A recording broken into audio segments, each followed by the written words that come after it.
আসসালামু আলাইকুম। প্রিয় দর্শক, দেশের উত্তর দক্ষিণ, দক্ষিণ পশ্চিম এলাকা নিয়া পাবনাকে নিয়ে যে ওয়াই আকৃতির সেতু মানে হবে এবং পদ্মা ব্যারেজ হবে, এটা একটা দেশের জন্য একটা আমূল একটা পরিবর্তন হয়ে যাবে আর কি। পাবনায় হচ্ছে নতুন মেগা সংযোগ, বদলে যেতে পারে দেশের যোগাযোগ মানচিত্র। দেশের উত্তর দক্ষিণ পশ্চিম দেশের উত্তর দক্ষিণ, দক্ষিণ পশ্চিম ও মধ্যাঞ্চলের যোগাযোগ ব্যবস্থায় বড় ধরনের পরিবর্তনের সম্ভাবনা তৈরি করেছে পাবনাকে কেন্দ্র করে উত্থাপিত দুটি বড় অবকাঠামো প্রস্তাব, ওয়াই প্যাটার্ন সেতু এবং দ্বিতীয় পদ্মা ব্যারেজ। ত্রয়োদশ জাতীয় সংসদের প্রথম অধিবেশনে এই বিষয়টি আনুষ্ঠানিকভাবে উত্থাপন হওয়ার পর অল্প সময়ের মধ্যেই তা প্রশাসনিক ও নীতি নির্ধারণী পর্যায়ে গুরুত্ব পেতে শুরু করেছে। পাবনা ৫ আসনের সংসদ সদস্য অ্যাডভোকেট শামসুর রহমান শিমুল বিশ্বাস গত ৬ এপ্রিল জাতীয় সংসদে এই দুটি প্রকল্পের প্রস্তাব উত্থাপন করে। এরপর ধারাবাহিকভাবে মন্ত্রণালয়, মন্ত্রিপরিষদ বিভাগ এবং প্রধানমন্ত্রীর দপ্তরে বিষয়টি আলোচনায় আসে। সংশ্লিষ্ট সূত্রগুলো বলেছে, দীর্ঘদিনের যোগাযোগ সংকট নিরসনে এই উদ্যোগকে সম্ভাবনার একটি জাতীয় প্রকল্প হিসেবে বিবেচনা করা হচ্ছে। প্রস্তাবিত ওয়াই প্যাটার্ন সেতু মূলত এমন একটি বহুমুখী সংযোগ কাঠামো যা পাবনা, রাজবাড়ী ও মানিকগঞ্জ অঞ্চলের মধ্যে সরাসরি সড়ক যোগাযোগ গড়ে তোলার ধারণা থেকে প্রস্তাব করা হয়েছে। প্রকল্পটি বাস্তবায়িত হলে পদ্মা নদী ঘেঁষা বিভিন্ন ফেরিঘাটের উপর নির্ভরতা কমবে এবং দেশের উত্তর ও দক্ষিণ পশ্চিম অঞ্চলের মধ্যে যাতায়াতে নতুন গতির সৃষ্টি হবে বলে ধারণা করা হচ্ছে।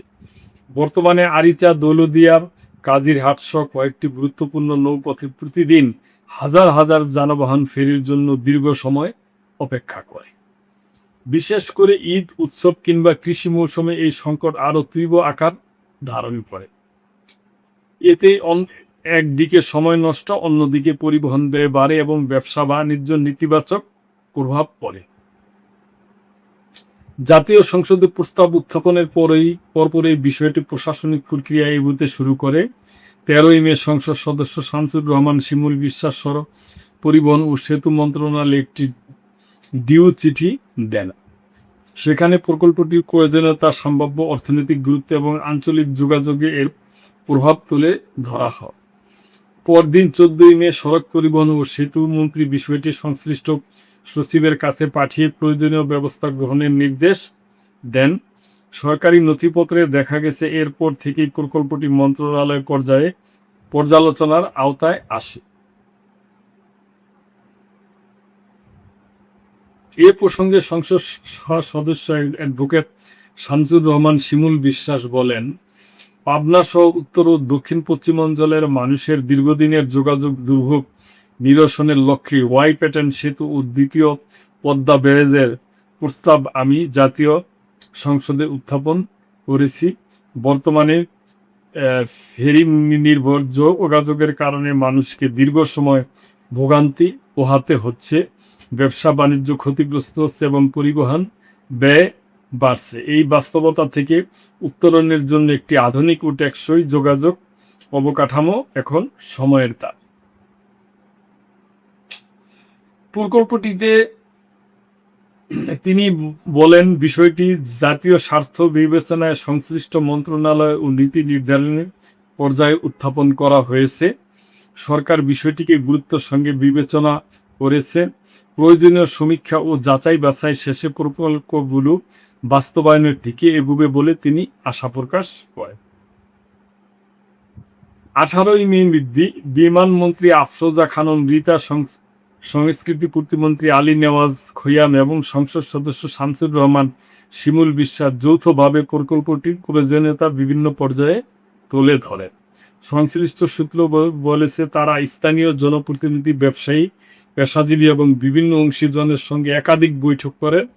এসব আলোচনায় উত্তর পশ্চিমাঞ্চলের যোগাযোগ সংকট, শিল্প ও কৃষিপণ্য পরিবহনের সমস্যা এবং সম্ভাবনা অর্থনৈতিক সুফল তুলে ধরা হয়। স্থানীয় পর্যায়ে অনেকেই মনে করেন এই সেতু বাস্তবায়িত হলে পাবনা অঞ্চলের অর্থনৈতিক কর্মকাণ্ডে বড় ধরনের পরিবর্তন আসতে পারে। 24শে মে প্রকল্পটি মন্ত্রিপরিষদ বিভাগের মাধ্যমে প্রধানমন্ত্রীর দপ্তরে উপস্থাপন করা হয়। সংশ্লিষ্ট নথি অনুযায়ী প্রধানমন্ত্রী বিষয়টি গুরুত্বের সঙ্গে বিবেচনা করে বাস্তবায়ন এর অগ্রগতি পর্যবেক্ষণের জন্য প্রয়োজনীয় নির্দেশনা দেয়। ওয়াইকেটন সেতুর পাশাপাশি দ্বিতীয় পদ্মা ব্যারেজ নির্মাণের প্রস্তাবও নতুন করে আলোচনায় এসেছে। সংশ্লিষ্টরা বলেছেন, নদী ভাঙ্গন নিয়ন্ত্রণ, সেচ ব্যবস্থা উন্নয়ন, পানি সম্পদ ব্যবস্থাপনা, কৃষি উৎপাদন বৃদ্ধির দিক বিবেচনায় দ্বিতীয় পদ্মা ব্যারেজ গুরুত্ব ভূমিকা রাখতে পারে। বিশেষজ্ঞদের মতে পদ্মার অববাহিকা পানি ব্যবস্থাপনা দীর্ঘদিন ধরেই একটি বড় চ্যালেঞ্জ। নতুন ব্যারেজ নির্মিত হলে শুষ্ক মৌসুমে পানি সংরক্ষণ এবং কৃষিতে পানি সরবরাহ আরও কার্যকর হতে পারে। একই সঙ্গে নদী ভাঙ্গন এলাকাগুলোতেও ইতিবাচক প্রভাব করতে পারে।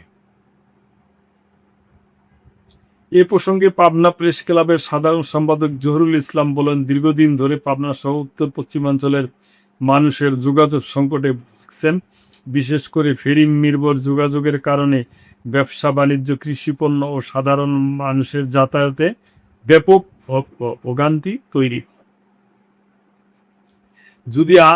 যদিও প্রকল্প দুটি এখনো প্রাথমিক পর্যায়ে রয়েছে, তবু খুব অল্প সময়ের মধ্যে সংসদ মন্ত্রণালয় ও প্রধানমন্ত্রীর দপ্তর পর্যন্ত বিষয়টি অগ্রগতির নতুন আলোচনা তৈরি করেছে। তবে অবকাঠামো বিশেষজ্ঞরা বলেছেন, এমন বড় প্রকল্প বাস্তবায়নের আগে বিস্তারিত সম্ভাব্যতা সমীক্ষা, পরিবেশগত প্রভাব মূল্যায়ন, ব্যয় সুবিধা বিশ্লেষণ এবং অর্থায়নের উৎস নির্ধারণ অত্যন্ত গুরুত্বপূর্ণ। তো প্রিয় দর্শক, আমরা মনে করি যে সরকার সমস্ত কিছু বিবেচনা করে এমন সব কিছু সম্ভাব্য সব কিছু সুবিধা অসুবিধাগুলো যাচাই বাছাই করি খুব প্রকল্প কাজ করবে। তবে ধারণা করা যাচ্ছে যে করলে উপকৃতই হওয়ার সম্ভাবনা বেশি।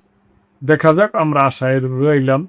প্রিয় দর্শক, এই ব্যাপারে আপনাদের কোনো মন্তব্য থাকলে অবশ্যই করবেন এবং লাইক, কমেন্ট, শেয়ার করে সাবস্ক্রাইব করে মেম্বারশিপ নিয়ে চ্যানেলটির পাশে থাকুন। আল্লাহ হাফেজ।